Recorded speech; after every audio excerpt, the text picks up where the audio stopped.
Hi வணக்கம். நான் உங்கள் திருப்பூர் இலக்கியாங்க. இவங்களை எதுக்குறதுக்கு கொஞ்சம் பேர் இருந்தாலும் இவங்கள வரவேற்கிறதுக்கு நிறைய பேர் இருக்காங்க அப்படின்னு சொல்லிட்டு நான் அந்த 2 நாளாக தெரிஞ்சுக்கிட்டேங்க. அவ்வளோ சிஸ்டர்ஸ், அவ்வளோ பிரதர்ஸ் எனக்கு கால் பண்ணி பேசுனீங்க. நேற்று கடலூர் பரங்கிப்பேட்டையில் பார்த்தீங்கன்னா ஒரு ஒரு வண்டி நிறையா டாகுகளை ஏற்றிட்டு போனாங்க.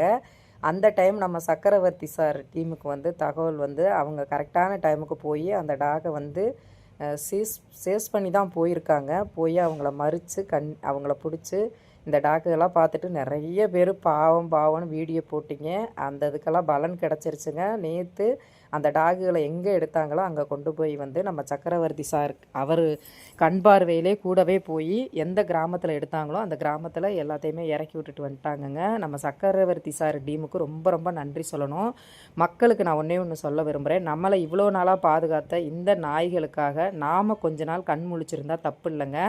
ஏன்னா நைட்டு 9-10 மணிக்கு மேலே தான் டார்கெட் பண்ணி எடுக்கிறாங்க. இது முனிசிபாலிட்டியில் எடுக்கிறாங்களா இல்லை தனிப்பட்ட முறையில் எடுக்கிறாங்களான்னு நம்மளால் கண்டுபிடிக்க முடியலை.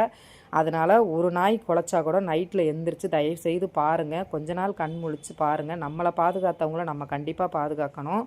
இவங்களை பிடிச்சிட்டு போயிடுறாங்க. 40-50 நாய் இருக்குன்னா ஒரு 30-40 நாயை பிடிச்சிடுறாங்க. 10-20 நாய் தப்பிச்சிருதுங்க. மேக்ஸிமம் திருடர்கள் மாதிரி நைட்டில் தான் வர்றாங்க அந்த நாய்களை பிடிக்க.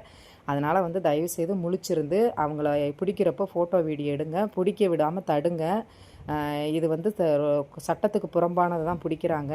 கண்டிப்பாக லீகலாக எங்கேயுமே பிடிக்கிறது இல்லைங்க. பிடிச்சி கொண்டு போய் எங்கேயாவது விட்டுடுறாங்க. அதுக்கப்புறம் நம்ம கண்டுபிடிச்சாலும் கிடைக்க மாட்டாங்க. தயவு செய்து கொஞ்ச நாளைக்கு இவங்களுக்காக கண் முழிச்சு நாய் குலைச்சா உடனே போய் நைட்டில் பாருங்கள். தேங்க்யூ.